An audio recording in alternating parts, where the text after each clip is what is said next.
And welcome back to another edition of the John Wayne Search Protector Podcast, a 60/40 production. I'm Eric Halsey. Alex Midway, and coming off of Thanksgiving break, I want to give thanks to the listeners, and we've missed you, all 12 of you. Yes, wish we could have spent the day with you, but assuming we both had our own stuff going on, how was your Thanksgiving? Living my gimp life, eating my painkillers just like it's turkey, putting them in to trapezine, like whatever that special thing in turkey is that makes you go to sleep. Tryptophan. Yeah. Stack that bad boy with some oxys and you got yourself a treat. Man, sound like my ex-wife. Less pretty. Yeah. At a time. So, now looks like Skeletor. How was yours? I had my Thanksgiving taken over by my lovely fiance's family. A bunch of her family flew in from Texas and Indiana. I had a one run-in with the police. That was pretty cool. Yeah. Her giant cousin was a Indiana police officer at one point. We get home one night and notices our weirdo neighbors dome lights on in their car. Mm-hmm. So he goes, well, I'll take care of this, and goes and knocks on their door at 9:30 at night. All their lights are on, and they don't come to the door. So he shoots up the family like a real police officer. So I guess he had a few drinks in him. And so he knocks on their screened-in porch, and nobody answers. So he walks into the screened-in porch and knocks on the door. Well, if I didn't know he was a cop before, I know now. Yeah. So they don't answer. He comes back inside and he goes, whatever. Gets a drink, goes to the bathroom, comes back and goes, hey guys, I'll be right back. The cops are outside. Yeah, because he's creeping. Oh, he was just very Midwest, just trying to do a nice thing, and terrified a bunch of they're weirdos anyways. And I'll take my chances with weirdos other than a cop from Indiana walking into my freaking backyard. Now, the guy's about 6'6", and if I had to guess, around 320. Cool. Let me know. Big How boy. does he take a buckshot to the chest? Well, and that's what my fiance was saying. She was like, you're like, they're probably terrified. I was like, no, they should have a bat at the door like every other red-blooded American. Some 6-something foot guy starts knocking your door, peeking in through your windows like, you're about to see a flash, homie. Yeah. So that was fun. Great time. Zero complaints. But man, wore me out. Young kids can't do it anymore. Don't have the energy. Nope. No, it's a young man's game, and you had family from all over the place. I'm just lucky that all my family's still in combat zones or 6 feet under. Well, the way they describe Indiana, it kind of sounds like a combat zone as well. But yeah, I get what you're saying. I mean, right-leaning, where they're still eating the dogs and the cats. They were they were pretty in the middle until we got to Black Lives Mattering. Ooh, they don't. Yeah, some real opinions came out on that one. I was like, well, they tried. Yeah. That's the cop in him rising to the surface. Oh yeah, it was more about how the organization itself is a scam and nobody can tell where the money went. Mm-hmm. I was like, all right, you know what? That clarifies a little bit more than maybe these lives don't matter. Yeah. So, yeah, that was tell me about police unions and how you guys have to defend. Yeah. Wow. This is why we need a $3 million armored truck. Our SWAT team needs 7 helicopters. Like, really, guys? Really? Well, some meth head will find out if a helicopter has a catalytic converter, so I feel like we're all still in the same place, but okay, whatever. Like, I was fine with it when you guys were getting, like, news choppers, but now you're asking for Apaches. Like, you don't need one of those. You know what? As long as I'm not having to kick up any dollars to feed starving children. Yeah. No, but yeah, it was a mess. I'm glad to be back. Perfect. Let's get into the things that we do know, the things that don't make sense to us, and that is the Tesla ticker.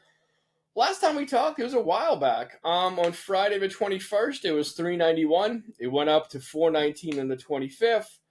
And the rally happened because the news emerged that Tesla's numbers in Europe were down 50%. So, that's cause and effect right there. And we talked about this before, and they were down earlier, and they're still down. So the trend continues. And who would have guessed that the country where they had Hitler running around, they wouldn't take too kindly to some dude doing like Nazi salutes? Like, weird, right? Yeah, but it's not weird enough that these numbers like are like still keep jumping upward. It makes no sense to me. It's did you ever watch Silicon Valley? Yes. All right. So when they're going from hedge fund to get or VC to VC to get funding, and he's sitting there and he's like, the worse I am in there, the more money they keep throwing at us. Mm-hmm. And it cuts to the end where the guy takes the goggles off and he's like, he put his balls on the table. I feel like that's just this stock market with Tesla. Well, it's if you also take a look at what I sent to you on the old Twitters, there's another thing from Silicon Valley where it's they're talking to the guy with what's it called? This 3 commas vodka or tequila guy. Trace commas. Yeah. He's like, yeah, we just want to be profitable. He's like, no, you don't want to be profitable. He's like, that means people see numbers. He's like, you don't want that. You want the possibility of making a lot of money. Like, you don't want to be profitable. And that's what they're doing. Well, they're doing it better than any other person I've ever seen because none of this makes sense to me. Well, we'll get into that one a little bit. And, some of the numbers might be the fact that Tesla's supposed to get rid of monitors into Tesla cars down in Texas, but that's supposed to happen in about a week. It's going to happen. Let me just go ahead and save you the trouble. Elon's pulling everybody out there just to make sure the shares keep rising. And regardless of what anybody's saying, because Michael Burry, the guy who was the inspiration for Big Short, he came out and he said, listen, Tesla, they are ridiculously overvalued. And that makes sense because today they're at 446. And the one thing that kind of like I've looked into, it's something that, as far as numbers, it's price to earnings ratio. And some of the thing for Tesla, it kind of sticks out. Do you want to talk about price to earnings real quick? Well, I felt over my head earlier, but let's do it. So, price to earnings is essentially the price that per share over what earnings per share is. It's essentially what the company makes underneath what the price people are paying for it. And let me just go to Apple. Apple's a company out there. Their PE ratio is 38.06. Another one for, let's say, NVIDIA is 44.48. Can you guess what it is for Tesla? I'm guessing it is right around that high 30s, low 40s area that NVIDIA's in. It is one number away from 300. What? It's 298.81. So, again, just to recap, Apple's at 38. NVIDIA is at almost 45. Tesla's sitting at 298. There's no way. Is this one of those things where it gets too big that the government has to bail out at some point? I feel like that's what they're planning for. These numbers don't make sense. Like, if you also take a look at BYD, the Build Your Dreams, a Chinese company, are doing also, they're similar to what Tesla's doing. Their PE is a 22. Like, all of these guys are under 50, and Tesla's like, nah, F it. 300. Like, that's a price, like price to earnings. Like, it's insane. It shouldn't be that. It sounds like we're getting scammed with this. Tesla stock has to be like the greatest scam of all time, right? It keeps going up. It's inflated. A lot of people are saying, like, hey, man, it's overinflated. Like, Michael Burry saying, like, it's ridiculously overvalued. And still, it keeps increasing. There's no rhyme or reason to it, but there's not much rhyme or reason to anything in the world anymore. Yeah. That's wild. Like, how do we let that happen? You don't. Rich people make money. At a certain point, they pee on you, and that's what trickle-down economics is, and that's what we're all waiting on. I guess that's the smell in this office. Smell of wealth. So, Yikes. Let's get away from that. Let's jump across the pond. Last time we were talking, I think the 28-point plan had been rolled out, and then they came out. They're like, "Yeah, this thing's essentially written by Russia." Like, right? As like, "Niet." Like, God damn. All right, fair enough. So then they rolled out a 19-point plan, and they're like, "Yeah, this is much better. Like, we're no longer asking Ukraine to capitulate and not have long-range missiles." Like, yeah, that's kind of a starting point. Like, it's not a sales thing. Like, it never should have been in there to begin with. And Marco Rubio came out and he's like, listen, this thing's an evolution of a plan. Like, just because it's printed on paper doesn't indicate a finale. And if Marco listened to his own words, like, he'd understand that the fact that they're asking Russia as part of the negotiation, like, you have to write it down that you're not going to attack Ukraine. And like, yeah, just because they write it down doesn't mean it's a finale, Marco. Yeah, I mean, if you can't trust a guy like Putin by his word, what does a piece of paper mean? I just the fact that it was all just Google translated from Russian to English. Yeah. They didn't even pay for somebody to do it right and everything else. But, I mean, it makes no sense. But clearly, the previous guys weren't doing it, so they had to bring in the big guns. There's still Kirill Dmitriev in there. And now there's Jared Kushner. He's running around in there, too. And we're going to have a little small section right here. It's trivia time. And you guys can play at home as well. Kirill Dmitriev, the architect of a ceasefire, proposed ceasefire that's currently being built, can you tell me where he was born, where he went to college, and if he was ever part of an American financial institution? I'm going to say, based on just the name Kirill, not Russian, but Russian adjacent, maybe one of the Stan countries. You are close. Now, where do you think he went to college? I'm going to guess the United States, home of the best colleges. Correct. Like Florida Atlantic University and so on and so forth. The Coastal University.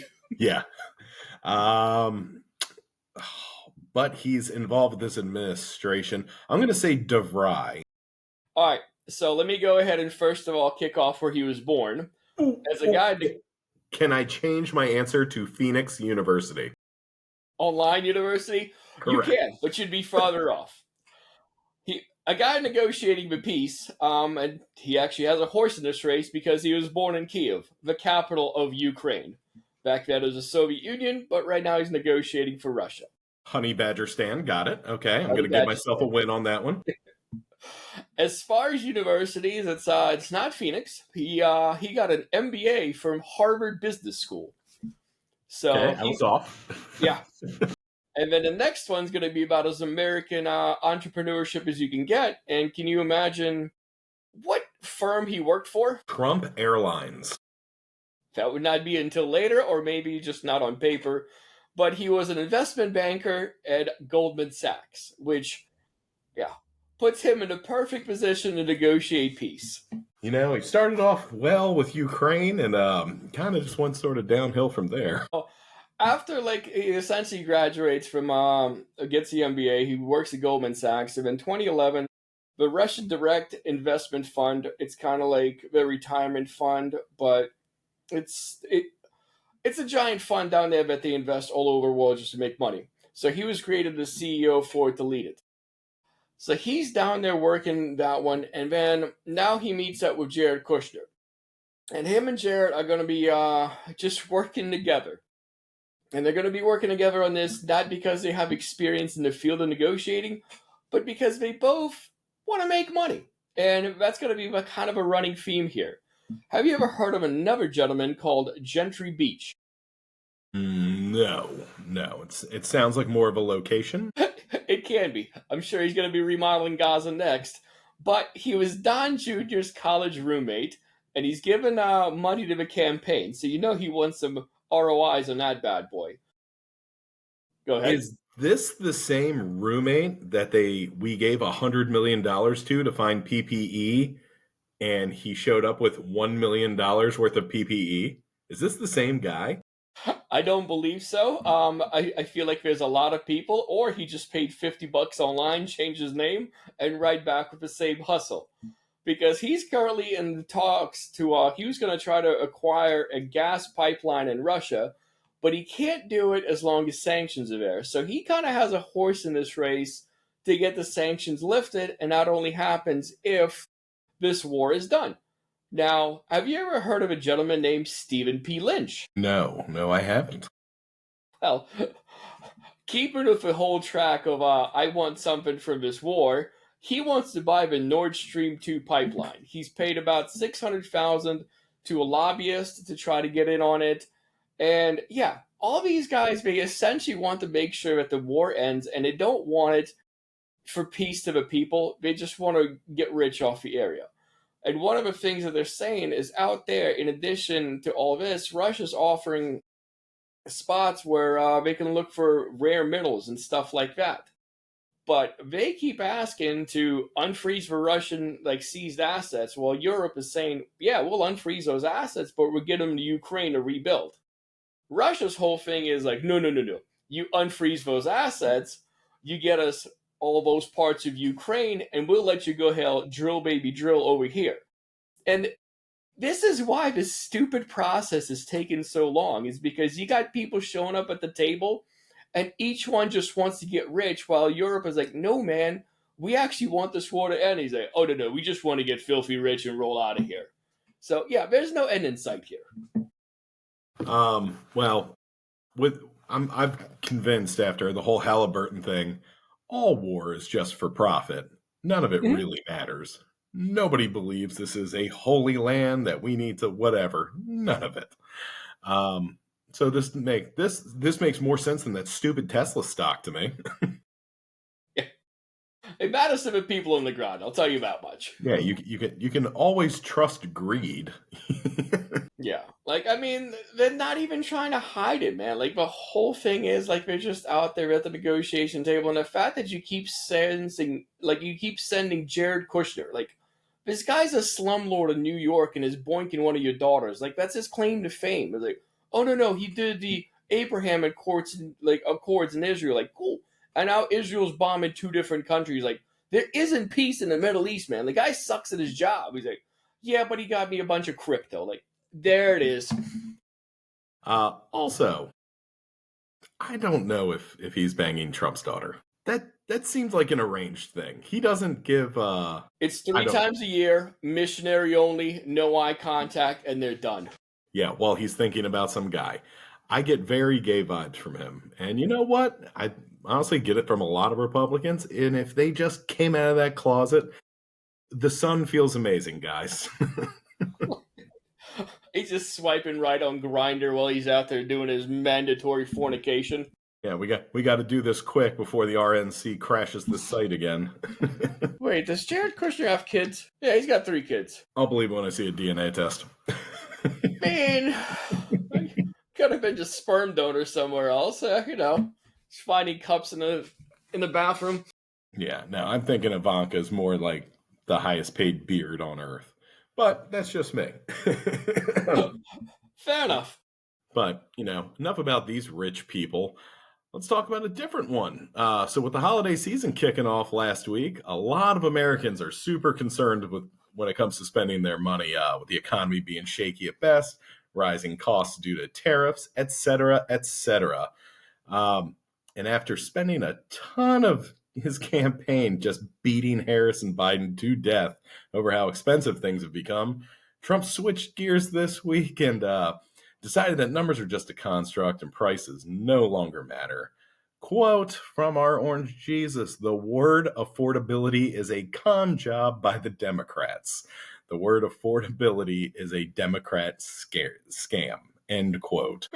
I'm surprised it didn't toss in the fact that it was invented by trans kids and people want to take your guns away and they hate Christianity and you can't say Christmas.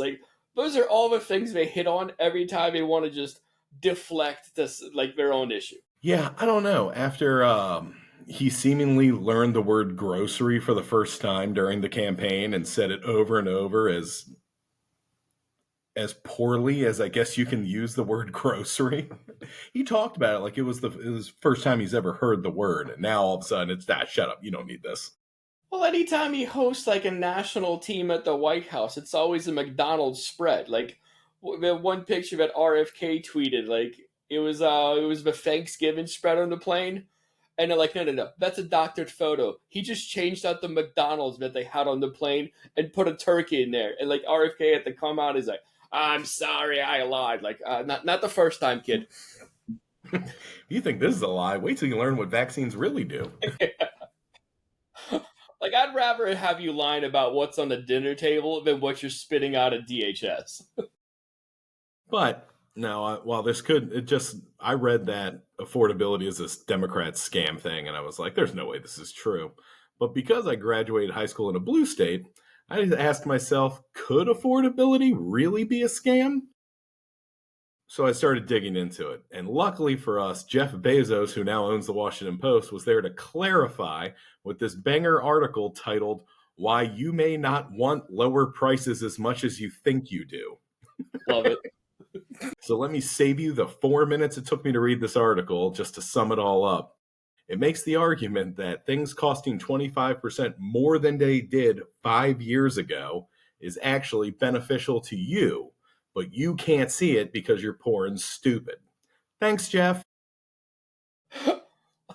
I get it. You're going to have inflation, and everybody aims for about 3% inflation. And Jeff's like, yeah, every year your net worth should be tripling, quadrupling, or 10xing. He's like, well, is your net worth not going up that much? Like, these should be small increments. Like, no, Jeff, like, I don't run Amazon. He's like, well, you're poor and apparently stupid. Well, sounds anti-Semitic to me, so. I do love those articles to be like, you really don't want peace in Ukraine. Let me tell you why. Like, Jesus Christ, please do. It's like, oh, rare minerals, got it. Yeah, it's almost like all the same billionaires owning all these newspapers and media forums turned out to be a bad thing. Like, you know how bad it sucks to pay for a subscription to something and just be insulted every time you read it? Like, can Mamdani just succeed already? Just make things affordable, and we can all finally realize, like, certain aspects of socialism, like, I don't know, maybe roads that we pay for and the government provides, like, they're not that bad. Like, public health, like, that's technically socialism. Your kid's going to public school. That's socialism. It's not an evil word, man. I'm going to tell you this right now. If anything that our boy Zoran does works, or it even begins to look like it's working, CIA is murdering him. I'll give the rich people credit, man. Like, the fact that they have poors in trailer parks just fighting each other and be like, one day I could be Jeff Bezos and you guys are going to be going after my wealth. Like, Jimmy Dean, you're not getting out of his trailer park, okay? You and Paula Lou are staying here till you freaking die. He's like, yeah, but we might not. Like, you will. Like, stop. Yeah, I'm going to go ahead and break this down for all 12 listeners, and hopefully you can share this with your families.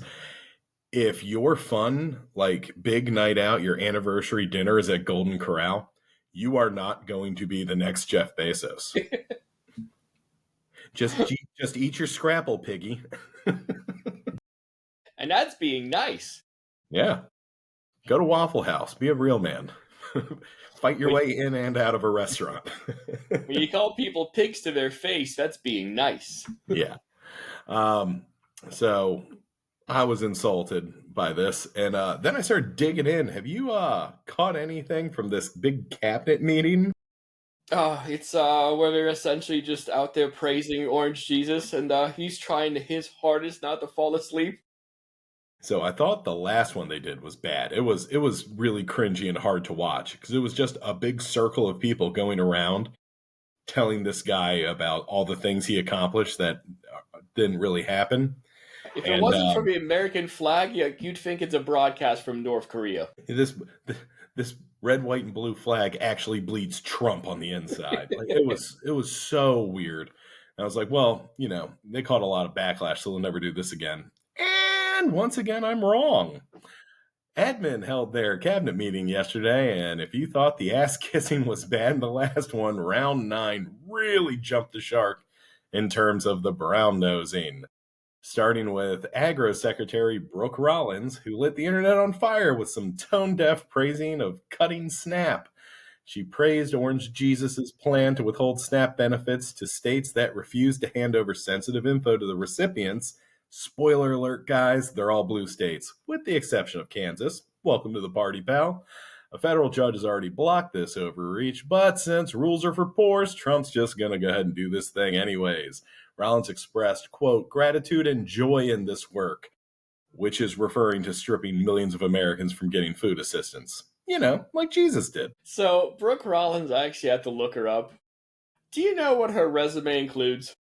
No, I had never heard of this woman's name before, and then I was like, oh, well, she seems like she'd be a great candidate for the guillotine.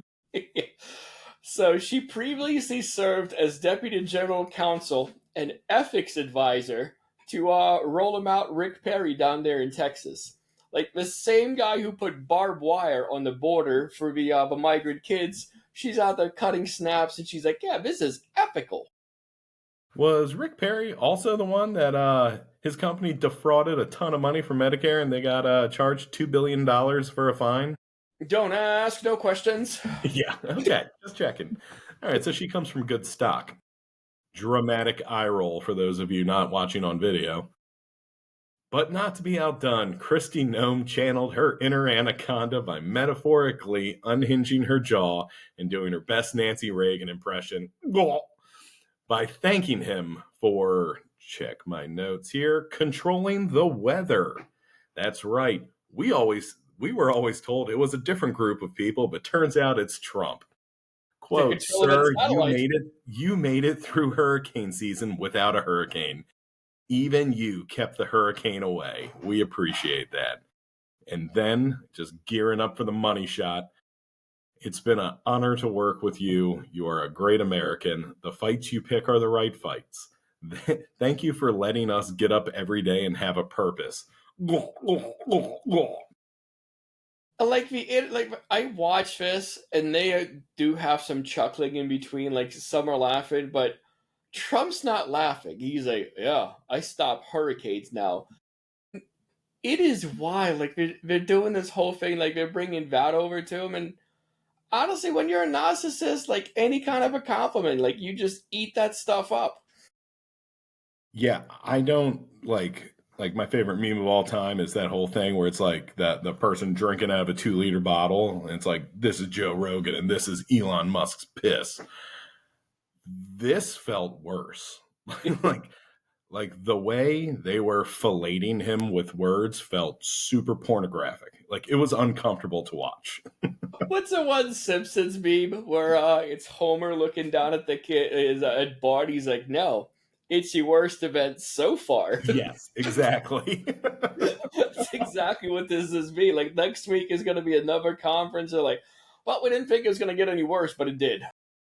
Yeah, it was honest to God, it was a tough watch, and it really felt like it was satire, but these people are just like staring at him like, you know, like it's a confessional. Like, it was really weird and honestly, it's upsetting. Did I get a North Korean SNL episode on here? Like, this looks like the White House stream, but yeah. Exactly. You made us so strong and everybody has enough food. No one is starving, and we are all rich now. Money, money, monies. Yes, exactly. And like you mentioned earlier, this orange turd floated in and out of consciousness this entire time. It was a tough watch, man. Like, they gave Biden so much grief for being sleepy, and this dude cannot stay awake at all. I mean, nothing new. Like I get a little bit where he's coming from. Like, you wake up in the morning and someone's just going to be fellatiating you the entire day. Like, I just want to go to the golf course already. Like, sir, the terrorists are planning. Like, I don't care. Like, just go shoot up a cartel boat and just tell them that I stopped everybody from coming in here. But the 6 Mexicans that made it across the border also brought a cow. Like, I'll be at the golf course if you need me. These dummies will believe anything. Just throw something in the trough and let them eat it.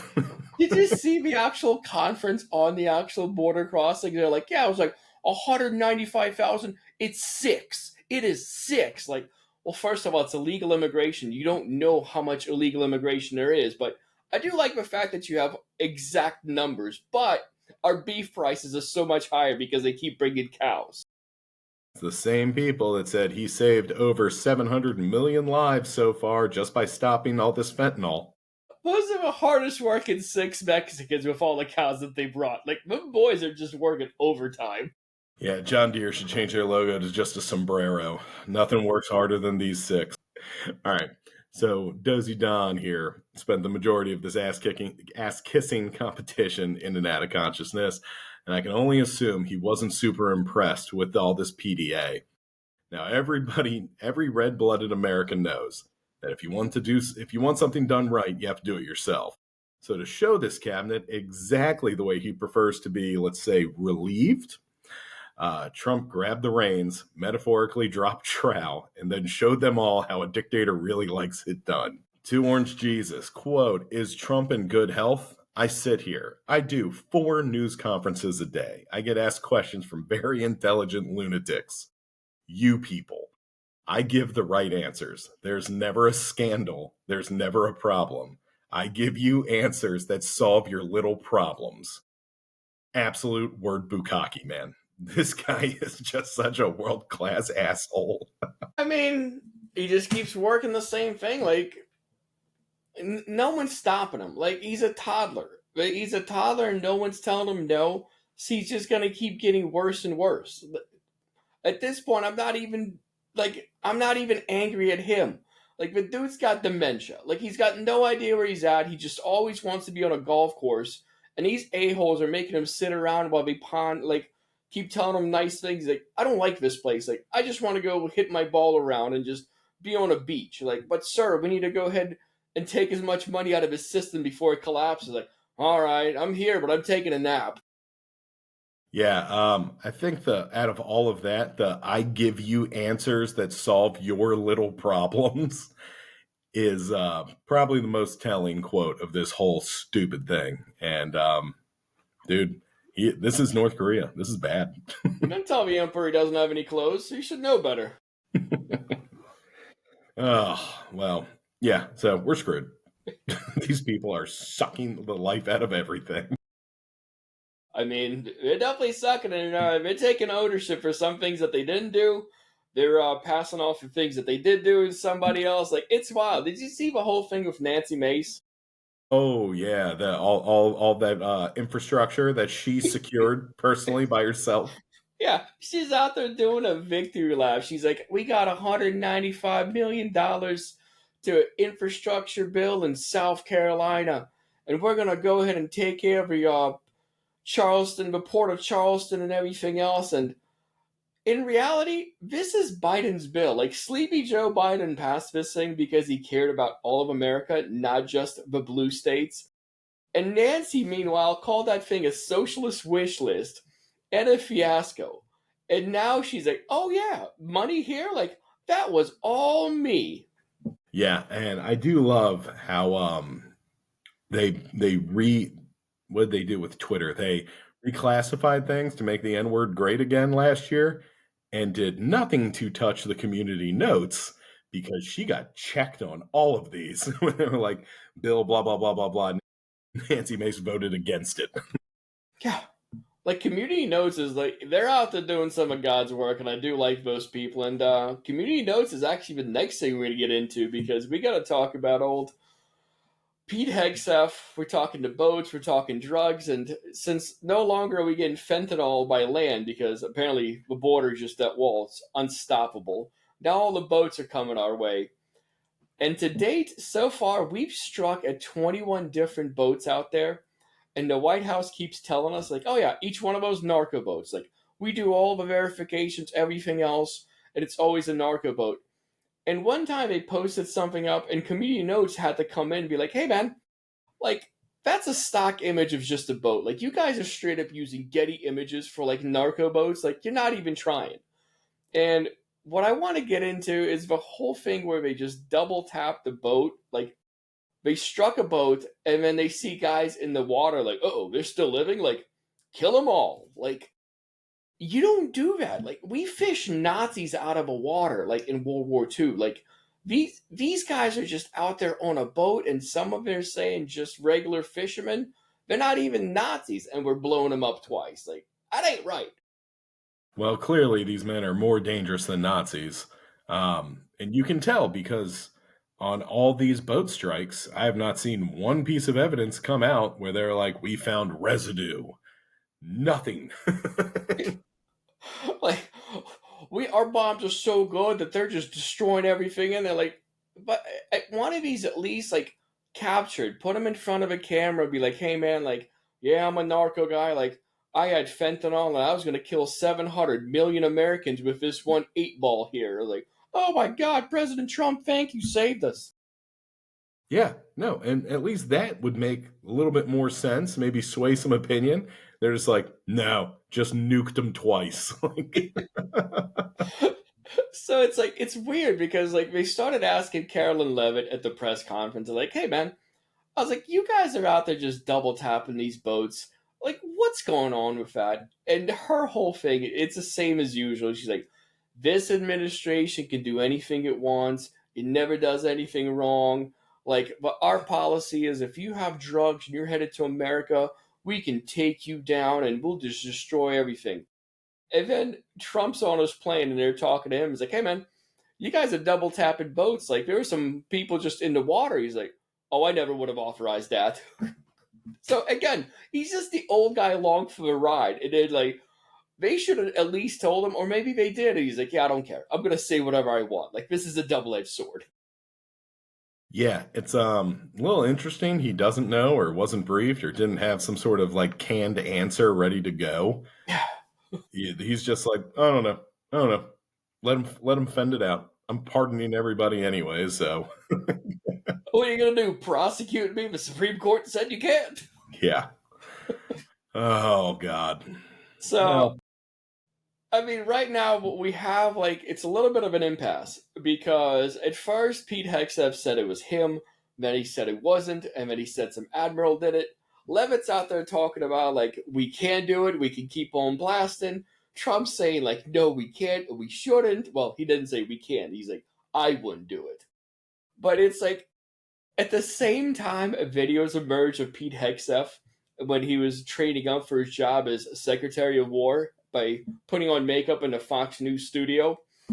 And he's like, yeah, man, illegal orders, like, there are consequences to those things. Like, oh, Pete, this does not age well for you, buddy. Yeah, I can't wait till they use that in his own trial.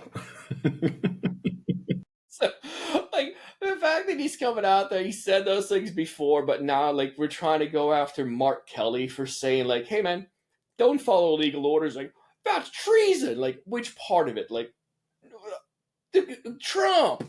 The Like, seditious six. you guys suck. I wish that was everything that we had, but as I was browsing around, I noticed one more article, and it's wild. It's over here, like, we're selling weapons to Ukraine, and we're kind of giving them a hand-me-downs, like a couple generations removed, but Israel's getting all the good stuff. But even our good stuff, apparently, is not always great. Because a GBU-39 Bravo, a small diameter bomb weapon system, it apparently failed to detonate when Israel shot it at Lebanon. And this next part's fun. It's two funny things here. Can you guess what the diameter of his bomb is? I'm going to say 10 feet. So, a small diameter bomb is an extended range all-weapon, it's all-weather, day or night, 250-pound class guided munition. That's our small diameter bomb. The SDB relies on global positioning systems to provide navigation to the target. Additionally, its small size allows increased aircraft loadout to achieve multiple kills per sortie and inherently reduces probability of collateral damage. This is the airforce.mil website. And the fact that the Air Force equates having more bombs and shooting them to less of a chance that we will have collateral damage is hilarious. It's like, yeah, man, the more shots we take in basketball, the less of a chance we have to miss. Like, I'm sorry, what? Yeah, isn't that's that same like you're like, listen, this weapon is fully automatic. But because the bullets are still this small, there's way less chance for anything to go wrong. Like I feel like there's more chance of things going wrong now. Yeah, but they'll get there faster, so they'll have less time to mess up. Like, oh, fair enough, I get it now. I get it. I'm anti-Semitic. Got it. So I told you the whole thing. It's a small diameter bomb is a 250-pound system. So that's how I'm gonna update my Tinder profile. I'm a small diameter gentleman. So ladies, look out! There's some catfishing going on in the AF website and on my profile. But the best thing that happened on this one is the fact that this bomb went over there and it did not detonate. And now the US is just creeping around and like, hey man, can we have that thing back? And I can only imagine how this conversation's going. Like, that's got to be the weirdest thing. And this isn't anything like 6 Kushners and a Witkoff will be able to negotiate, because this has to be tough. Be like, yeah, that thing that's supposed to go into your house and we're supposed to kill the entire family, it didn't. So the fact is, you guys got something nice. Can we have our bomb back now? Yeah, and it's weird because the whole thing is they want it back so China and Russia and whoever else can't like duplicate it, right? But they're our friends. Well, not just that, but how is China light years ahead of us on drone technology, but we're worried about them getting their hands on one bomb? Like they can't figure that part out. That's what I don't understand about all this. I mean, none of it's supposed to make sense. I mean, I'll give someone credit. Like, whoever had the balls be like, why don't we just ask for it back? Like, Jesus! Like, why do we tell the freaking Israelis to send in a bunch of Mossad guys to go get it back? Like, you guys have been bombing Lebanon. What's a couple more bombs? Like, send another bomb on top of that bomb to get rid of it. Like, you guys have zero qualms about killing school kids. Like, what's another bomb on bomb? Like, double tap that. Like, yeah, no, this is our mess. We got to clean it up. Like, we are just cucks. Oh my God, are we ever? Yeah, like so we gave them the bomb. They somehow figured out a way to screw it up and not detonate it. And then when we're like, how did it go? And they were like, oh man, do you have an awkward situation you're going to have to go do now? They're like, why aren't you doing it? Like, they crashed our car. But like, you're going to have a weird conversation with your insurance, buddy. Well, having someone had done that to you at one point, Yeah. you know how it goes. Like, whatever. We're still gonna send our leaders down into the wall to pray on it and be like, I'm doing everything I can for Israel. You see Mayor Adams? He came over. Former Mayor Adams. He's like, I work for you all the time. Like, you shouldn't. It's not in your job description. What the F are you doing there? Dude, and that's why Mamdani won in the first place. That stupid question about if invited to Israel, what's the first thing you do? You're like, I would stay in New York because this is where my job is. And people looked at him like he had steaming turds coming out of his ears. Like, replace Israel with any other country. Like, what would you do if you were invited by Greece? Like, I'm working here, man. Like, but for Israel, it's like, oh, I'd report right away. Yeah, I know where my money comes from. So, all right, I feel like we gave you guys a nice solid one. It's a little dust the rust off. We've been on IR for a week. I think the turkey's still kicking in, but I think we did a decent one today. Thank you all for joining us. I'm Alex Midway. And I'm Eric Halsey. Fantasy football is a scam. Later, Gators.